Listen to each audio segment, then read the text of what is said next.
Kalau dulu itu kan tidak boleh perempuan laki-laki masuk ruang melahirkan. Kalau sekarang alhamdulillah kasih izin. Saya waktu melahirkan mama nyekce, kasih tengah mati. Dulu tidak bisa. Kata dokter tidak bisa dia Ustaz. Saya sudah. Bagaimana caranya supaya bisa keluar? Dipakum. Apa itu dipakum? Disedot. Bisa dongo anakku ini kalau otaknya disedot. Saya sudah mundur ki dok. Saya ngurus ki. Dia bilang bukan mau pengajian ini Ustaz. Saya mundur ki. Saya urusin istriku. Betul Pak. Akhirnya saya salat hajat 2 rakaat. Saya salat hajat dulu 2 rakaat. Lalu saya salawat sebanyak-banyaknya. Lalu saya dorong. Keluar. Sejak itu saya bilang kalau memang ada laki-laki yang tidak tahu harga istrinya, lihat itu istri melahirkan. Pilihannya hanya 2, setengah mati atau mati. Dan berapa banyak ibu-ibu wafat melahirkan anaknya. Dan dia tersenyum melahirkan anaknya setelah wafat setelah melahirkan. Dia senyum. Berhasil mengeluarkan anaknya untuk melanjutkan masa depan hidupnya. Yang ketiga, kenapa ibu disebut 3 kali? Yang tidak dimiliki laki-laki apa? Menyusui. Ibu masih ingat waktu menyusui? Apalagi kalau sudah mulai tumbuh giginya. Itu akan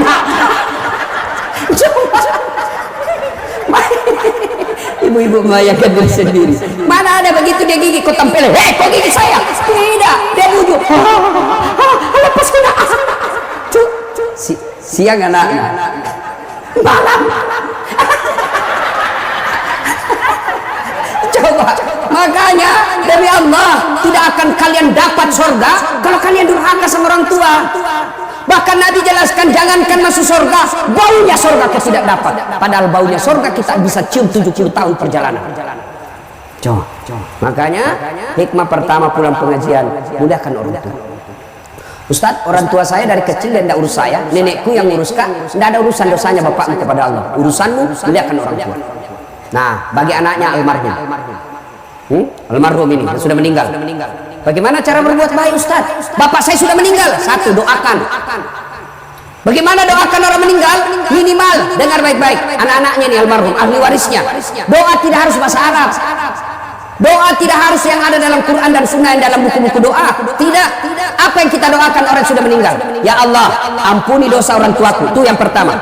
2, terima amal ibadahnya. Ada amal tidak diterima? Ada. Amal apa? Amal pilkada.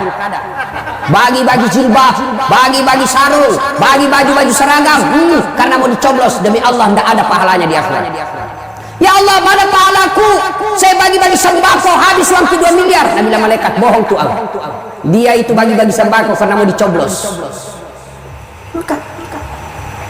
Ya Allah, mana pahalaku? Saya umrahkan orang 50 ketika pilkada. Bohong, dia mau dicoblos. Allah kata, sudah, kan sudah mau dicoblos. Tidak ada pahalamu sekarang. Maka kalau ada kelakuan begitu orang almarhum, kita doakan. Ya Allah, terima amal ibadahnya. Yang ketiga, lapangkan alam kuburnya. Ampuni dosanya, terima amal ibadahnya, lipat gandakan segala kebaikannya, lapangkan alam kuburnya, jadikan kuburnya menjadi taman-taman surga. Lebih mulia lagi kalau kita tutup, Allahumma ghafirli wali walidayya warhamhuma kama rabbayani shaghira. Tapi sayang, seribu sayang, banyak orang baca doa ini, tapi Pak Imam nasuruh. Kan banyak orang tidak tahu bahasa Arab. Selesai lebaran, pergilah ziarah kubur. Pak Imam tidak tahu bahasa Arab, Pak Doja tidak tahu bahasa Arab, dia juga tidak tahu bahasa Arab. Ibu-ibu tahu. Bajunya hitam, roknya hitam, kacamatanya hitam, payungnya hitam, pilih ziarah kubur. Doakan mamaku. Duduk Pak Ibu, sama-sama mi duduk. Nah baca mi doa ini Pak Imam. Allahumma ghafirli, nah bilang ini Bu Amin. Amin. Wali walidayya, amin. Warhamhuma kama rabbayani shaghira, amin. Dalam hatiku, kasihannya ini Ibu, dia kira mamaknya didoakan padahal mamaknya Pak Imam nak doakan. Apa artinya itu tadi? Allahumma ghafirli, ya Allah ampuni dosaku. Siapa Pak Imam di belakang kita? Amin. Wali walidayya, kedua orang tuaku.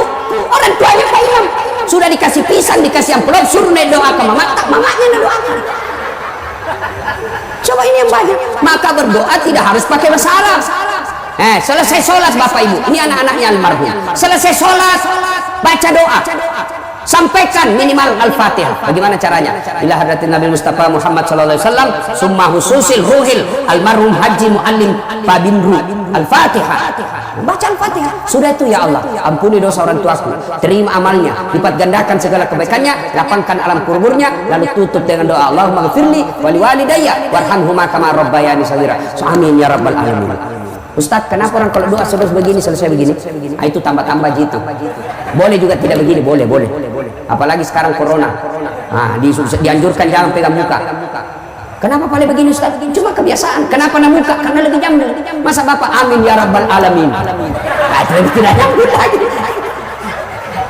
Ya, nah, doakan. Yang kedua, dengar baik-baik. Ini ahli warisnya almarhum. Yang kedua, kalau sudah meninggal bagaimana cara berbuat baiknya Ustaz? Kunjungi karib kerabatnya, anak-anaknya almarhum. Setelah menuntut ilmu, lalu ditugaskan keluar daerah dan menetap di daerah tugasnya. Jangan sampai kau lupakan keluarga yang ada di sopir. Datangi saudaranya bapak, datangi nenek, mungkin itu kita datangi. Begitu cara berbuat baiknya kepada orang tua yang sudah meninggal. Yang ketiga, bersedekah atas nama keluarga. Misal almarhum, ada bajunya, ada dasinya, ada sarungnya, ada sepatunya, tinggal aja di rumah tidak ada yang pakai. Lebih baik kasih orang supaya dipakai. Selama dipakai itu barang, itu almarhum dapat kiriman pahala. Dan barang itu kasih berdasarkan profesinya orang. Misalnya almarhum punya dasi bagus, dasi kupu-kupu, jangan kasih Pak Doja. Nggak cocok. Kapan dipakai Pak Imam itu dasi kupu-kupu? Dia pakai Pak Imam dasi kupu-kupu, satu kampung heboh.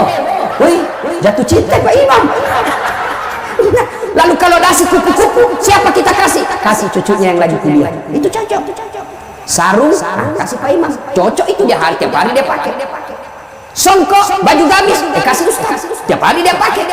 Kasih polisi, dia pakai. Paling lebaran dia pakai. Ini namanya yang kita lihat yang produktif. Sedekah. Nah, ibu bapak, saudara-saudara sekalian, ini cara berbuat baik kepada orang yang sudah meninggal. Satu, doa. Dua, mengunjungi karib kerabatnya. Tiga, bersedekah atas nama orang tua. Misal lagi, musyawarah saudara-saudaranya. Ini ada sawahnya bapak. Alhamdulillah karena ada di semua rumah tak. Meskipun ini ahli waris, kita yang berhak 4 bersaudara. Tapi bagaimana kalau ini tanahnya bapak ini kita jual, bangunkan masjid, insya Allah selama masjid itu dipakai, almarhum dapat kiriman pahala. Jangan sampai terjadi yang pernah saya alami. Ada orang sakaratul maut, dipanggillah saya dan mengaji. Datanglah saya mengaji. Begitu saya baca ngaji, anaknya musyawarah di ruang tamu. Musyawarah anaknya di ruang tamu. Apa dia bahas? Bicara kakaknya. Saudara-saudara sekalian, ini bapak sebentar lagi meninggal dunia, meninggalkan kita. Supaya tidak ada keributan, maka mulai hari ini perjelas siapa yang ambil sawahnya bapak di kampung. Saya dengar, saya bilang, keluarga apa ini? Saya keluar, saya bilang, Pak, bapak masa bapakku sakaratul maut kok sibuk di sini? Saya ini orang lain. Saya keluar, saya pergi. Siapa yang gagal? Siapa? Orang tuanya gagal mendidik anaknya. Maka ibu-ibu, sebelum segalanya terlambat, didik anak. Nggak usah bangga anak kita tinggi sekolahnya sampai ke jenderal, sampai direktur, sampai anggota DPR, kepala dinas, kalau dia tidak ada manfaat buat orang tua. Nggak ada. Kan biasanya ini kita kasih senang orang. Tahu anaknya yang pertama kepala dinas, anggota DPR anaknya, kontraktor, baru nggak ada pegawai bapaknya, belem-belem. Apa itu anak kontraktor, anggota DPR, kepala dinas, kalau nggak pernah kau dilihat? Yang hebat tuh, tahu anaknya kasihan pegawai honor, tapi tiap minggu itu ada datang bawakan pisang bapak. Itu meskipun dia pegawai honor, ada manfaat. Siapa yang salah kalau anak kita tidak baik agamanya? Orang tuanya. Tidak ada orang lahir langsung jadi preman. Tidak ada orang lahir langsung jadi pengedar narkoba. Tidak. Kata Nabi, anak itu dilahirkan dalam keadaan fitrah. Ibu bapaknya membuat dia majusi, nasara ataupun Yahudi. Maka ibu tidak usah cemas kalau anak tak cuma pegawai honor. Tidak usah cemas kalau dia daftar tentara tidak lulus. Tidak usah malu kalau anak daftar pegawai negeri tidak berhasil. Tapi malulah ketika anak kita sudah balik, sudah sarjana, tidak tahu sholat di masjid. Malu itu. Orang tua sekarang kan bangga sekali kalau pintar bahasa Inggris anaknya. Kita wastas, jauh sepupuku yang orang shopping. Jagona tahu. Kenapa masih SD pintar nih bahasa Inggris anaknya? Apa jagona itu, Bu? Tahu bahasa SD. Banyak itu yang bisa begitu. Masa banyak Ustaz? Pilih makin Inggris. Itu anak-anak di Inggris masih kecil pintar bahasa Inggris semua. Apalagi zaman sekarang nggak perlu orang jago bahasa Inggris. Saya pergi Itali, tahu Itali? Tahu Itali, ceramah Kak di Roma, tahu Itali? Tahu Ibu? Itu batu-batu lurus belok kiri. Saya kan nggak tahu pakai bahasa Itali, nyasar Kak malam-malam. Mau kapi cari rumah makan halal, nyasar. Mau tanya orang nggak tahu bahasa Itali. Woi, ku ingat ada Google Translate. Saya buka HP ku, buka aplikasi Google Translate, ku rekam. Tolong tunjukkan saya rumah makan halal. Keluar terjemahannya dalam bahasa Itali. Ku panggil orang ada lewat, Mister. Hirantong ini orang ditanya Mister, Mister. Datang. Selesai. Kapan dapat bahasa Inggris? Memangnya kalau ibu nanti meninggal anaknya pakai bahasa Inggris berdoa? Ibu, oh my God, please help me my mother back. Kalekan. Bisa. Tetap bahasa Bugis. Maka tidak usah cemas soal itu. Yang kedua, ini biasa kita salah mendidik anak. Terlalu cemas soal perut. Jangan makin cemas soal perut. Ada orang di Sopeng mati kelaparan? Ada orang Sopeng mati kelaparan anaknya? Kita tidak mungkin orang Indonesia ada orang kelaparan anak kita di samping. Tidak mungkin. Kita punya tepo seliro, kita punya tenggang rasa, kita punya orang Bugis pace, siri. Malu kita kalau tetangga kita kelaparan. Tidak ada.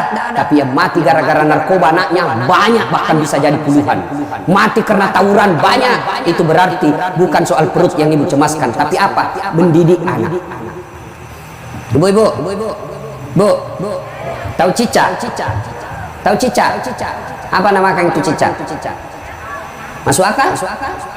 Enggak, satu di dinding, satu terbang. Di dinding itu nyamuk, satu terbang. Di mana ketemu? Nanda ada terminalnya. Iya tuh. Tapi Allah Maha Kaya. Dengar lagu tak waktu kecil. Cica di dinding, diam-diam merayap. Diam-diam merayap. Datang seekor nyamuk. Nyamuk yang datang. Tidak ada bilang lagu cicak lompat ke nyamuk. Patah-patah cicak kesian. Iya toh? Maka tidak usah cemas. Bu, wallahi dari Allah Bu, didik anak tidak usah cemas apa dia makan anak kita. Contoh Ibrahim alaihissalam. Ibrahim alaihissalam ketika usia senja, dia kumpul semua anak cucunya. Lalu beliau berkata, Ya bunayya, ma ta'buduna min ba'di. Anakku, kalau saya nanti mati siapa kau sembah nak? Yang diingatkan siapa kau sembah? Ni kamu sumpah kau mati kak. Tapi ibu-ibu zaman sekarang, bapak zaman sekarang, begitu dia sudah pensiun, mata khuluna min ba'di. Nah, apa kau makan nanti kalau saya mati? Malu kita kalau anak kita tidak punya mobil. Malu kita kalau anak kita kerja hanya jual-jual bensin botolan. Malu kita kalau anak kita sudah dua anaknya tidak punya rumah. Tapi kita tidak malu kalau anak kita Ramadan merokok di pinggir jalan. Nah ini, kalau kita mau punya kekayaan paling berharga, didik anak. Bagaimana cara didik anak Ustaz?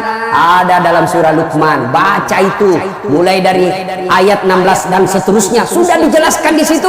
Ya bunayya la tusyrik billah.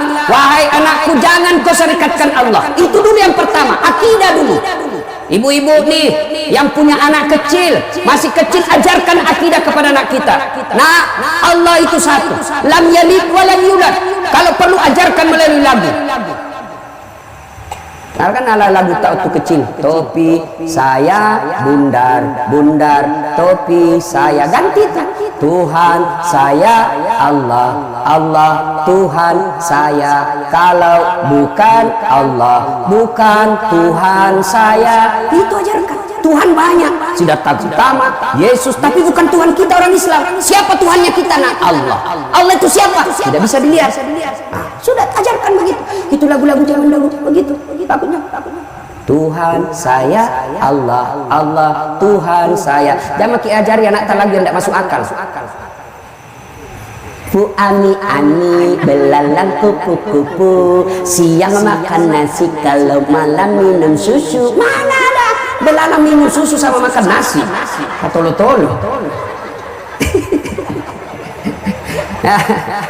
Waktu itu saya kecil itu memang bagus-bagus itu lagu. Coba itu waktu tak kecil. Lagu takkan bagus-bagus. Katakan Tuhan itu satu. Ini lagu namanya Rama. Mungkin Tuhan mulai bosan melihat tingkah kita yang selalu salah dan bangga dengan dosa-dosa, atau alam mulai enggan bersahabat dengan kita Coba kita bertanya pada rumput yang bergoyang. Silahkan subscribe, like, dan share